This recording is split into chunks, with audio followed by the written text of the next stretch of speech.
Hello everyone. Welcome back to the video on the channel. So I'm going to start reading another book. This is one of my favorite books from the Matt Christopher sports series, Soccer Duel. It's one of the Matt Christopher soccer books. So, yeah, it's a pretty interesting story in my opinion. I read it back in middle school and I, remember the story and I ordered it on Amazon and I got another copy so I can read it for myself. But yeah, the name of the story is called Soccer Duel. Yeah, Matt Christopher soccer book, and here it is, the synopsis. There are two sides to every story. All Rennie Harding wants is to play center striker and help his team, the Blue Hornets, win the championship. All Bryce McCormack wants is to win the championship for his team, the Yellow Jackets, and take home the MPV award. The two boys couldn't be more different, yet when they meet face to face, they find they have more in common than they ever suspected. But can friendship grow where fierce rivalry lives? So yeah, I figured I'd read it, and just share my thoughts about the story. So yeah, without further ado, let's start the story then.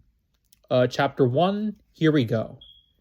Rennie Harding was running as fast as he could. He was panting, his heart pounding in his ears, as he whizzed by the houses and trees on the way to Woodman Field. He was late for a Saturday morning soccer game. He had never been late before. There must have been a blackout overnight, because his alarm clock had blinking 12 o'clock when he woke up. He'd fallen to bed when he checked his wristwatch and seen that it was 7:45. He had an 8 o'clock game. His mom was sleeping. Normally she would have been on her way to work at the real estate agency. Saturdays were big days showing houses to prospective buyers. But she'd come down with some kind of virus and had called last night to say she wouldn't be in today. Rennie had thought about waking her up and asking her to drive him, but he knew she needed to stay in bed and rest. Besides, Woodman Field was only 5 blocks away, and by the time she got up and dressed, he figured, he could have been there and back. So he just put on his uniform and ran out the door full speed. He pulled up for a breather, just a block short of the field. From here, he could see the game hadn't started yet. Rennie blew out a relieved breath. The teams were still warming up. He hadn't missed the opening whistle. I don't know why you bother running. You're only going to ride the bench anyway, came a familiar voice. Rennie looked up and saw his friend Norm Harvey sitting on the porch of his house playing chess with his dad. You never know, Rennie said, still having him puffing his hands on his hips. Today might be my big chance. Give me a break, Norm said, rolling his eyes. When do you ever get to play more than 10 minutes a game? That's not much time to make an impression on your coach. Rennie scowled. I'm a little late, he muttered and turned to go. Norm Harvey had been his first friend in Crestmont when Rennie and his mom had moved from Haverford in October. Norm had befriended him at a low point in his life. In fact, he'd been Rennie's only friend for months. But now it was spring, and thanks to soccer, Rennie started to make other friends, ones he had more in common with. He and Norm had drifted apart lately. It suddenly occurred to Rennie that maybe Norm was feeling bad about that. Rennie hadn't called him to go to a movie or a bowling in weeks, not since soccer season started. Rennie stopped and turned. Hey Norm, want to go play miniature golf this afternoon? He suggested. Norm immediately brightened up. Can I, Daddy? Asked his father. Sure, said Norm's dad. Do you guys need me to take you? Rennie nodded gratefully. He missed his own dad a lot. He hadn't seen him more than a few times since the divorce. Sometimes he felt like his dad didn't care about him anymore, even though he knew it wasn't true. His dad was just very busy, and every time he did come around, he had a fight with Rennie's mom. It was no fun for any of them. Rennie liked Norm's family. They always did stuff together. You want to come watch my game? He suddenly blurted out. Norm looked away. Well, maybe a little later, he said, after we finished our game here. He indicated the chessboard. Rennie knew Norm was being nice, trying to spare his feelings. Norm hated all sports. Miniature golf was about as athletic as he got, so Rennie never got suggested having a catch together or kicking a ball around. What Norm had to understand was how much Rennie loved sports.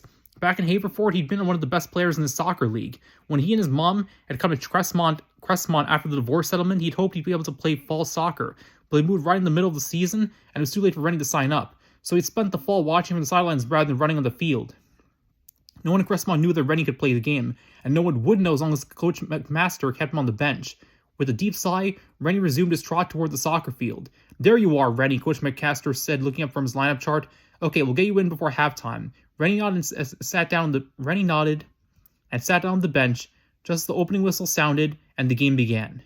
Back in Haverford, Rennie had been an all-star center striker, the position right in the middle of the front line usually given to the team's best shooter. Rennie wasn't the biggest kid on this team, far from it. In a league where some kids had already hit their growth spurt, he was barely average in height. He was skinny too, although well built. He was fast and agile, although he didn't have the strongest shot. He was accurate and had great deke moves. As he tried to tell Coach McMaster when the team had showed up for his first spring practice, he had been the second highest goal scorer in his old league. But the Blue Hornets coach hadn't really paid attention. He had his team from the fall league back again, and he wasn't going to sit any of them down in favor of some new kid. So Rennie had to start the season on the bench, waiting for his chance. Now, 3/4 through the season, he was still sitting out most games. When he did get in, he never got to play center striker. Never. Coach McMaster put him on defense. Defense. Back in Haverford, he never played defense even once. No wonder the coach didn't think he could play the game. Norm is right, Rennie murmured under his breath, discouraged. Why do we even bother? The moment the words left his mouth, he wanted to take them back. Rennie prided himself on being a team player no matter what, so he squared his shoulders and turned his attention to the game. Out on the field, on the other team, the Yellow Jackets had just scored a goal. That was fast, Jordan Moose said. Jordan rode the bench every game along with Rennie. Rennie couldn't figure out why Jordan kept coming back for more. Unlike Rennie, he was not an athlete. Rennie liked Jordan. They had a lot of classes together at school that had gone along fine, but he hated being grouped with Jordan in people's minds as someone who couldn't play soccer. Who scored? Rennie asked. I wasn't watching. Bryce McCormack. Who else? Jordan commented, making a face. We might as well give up now and avoid the embarrassment. We're not going to beat the Yellow Jackets. They're undefeated, you know. So what? Rennie shot back. The game's not over. They haven't beaten us yet. Rennie watched standings as much as any of his teammates on the Blue Hornets. After all, what was there to talk about on the bench except this game, people's stats, the upcoming schedule, and in the standings? Anyway, we don't have to play them again after this, do we? He asked Jordan. Only if we make the playoffs, Jordan said with the look that said fat chance. I don't know. If we beat them today, we could make it, Rennie pointed out. Isaac Menace is right up there with Bryce McCormack. No way, Jordan protested. Bryce is in a league of his own. Besides, we'd have to beat the Red Scorpions and the Orange Crush to get to the championships. No ways that's gonna happen. I still say we can do it, Rennie insisted. Why did Jordan have to be so negative? He wondered. It was the worst thing about him. Other than that, he was a pretty nice kid. But Rennie couldn't stand that attitude. It was a loser attitude as far as he was concerned. You were beaten before you started. He opened his mouth to say so. At that instant, a roar went up from the other side of the field as Bryce McCormack scored again. Yeah? You still say what? Jordan asked, arcing one eyebrow. Rennie looked away, focusing on the game instead of Jordan's sarcastic remarks. Play had resumed. The Blue Hornets were on the defensive now, scrambling to regroup. 2 or 3 of them wanted to hover around Bryce McCormack all the time, even though it meant they were way out of position and the other Yellow Jackets were unguarded. But Bryce McCormack didn't seem to notice the defenders or need his teammates at all. Like a one-man team, he kept possession of the ball, dribbling masterfully, weaving in and out of among the defenders, while advancing toward the Blue Hornets' goal. Rennie looked on in admiration. Bryce was an amazing player. Rennie wondered if he could ever be that good. Bryce got up to a good shot, but it bounced off the post into the goalie's arms. The goalie, Chuck Matthews, kicked it back out to the midfield, where the Hornets midfielder Travis Blumenthal was waiting for it.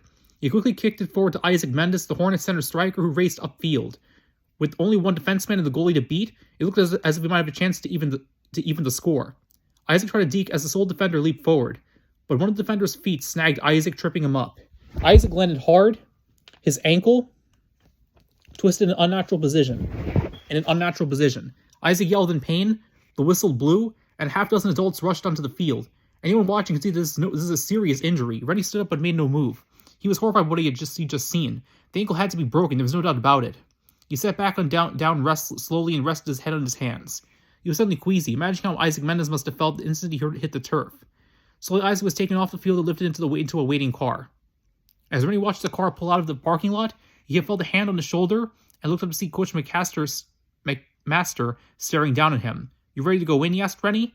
Me? Rennie replied, surprised. What about John Zinkelman? He asked, referring to the team's second stringer. Gone for the weekend with his family, the coach said. Didn't you notice he wasn't here? Rennie shook his head dumbly. He hadn't noticed. Now he was going to be going into the game as center striker. Rennie felt the wave of happiness come over him, followed immediately by a sharp pang of guilt. Isaac Mendes was hurt, maybe badly. Rennie had no right to be happy about it. Still, he knew this was his big chance, the moment he'd been waiting for all season. I asked if you were ready, the coach reminded him. Rennie took a deep breath and nodded. I'm ready, he said, looking Coach McMaster in the eye. The coach gave him a little shove, sending him out into the field. Come on, Hornets, he shouted. Do it for Isaac. The Blue Hornets led a cheer and took their positions. The ref blew his whistle, and the game was on again. So yeah, that's Chapter 1 of Soccer Duel, pages 1 to 11, by Matt Christopher. Take care, everybody. Another video for my channel.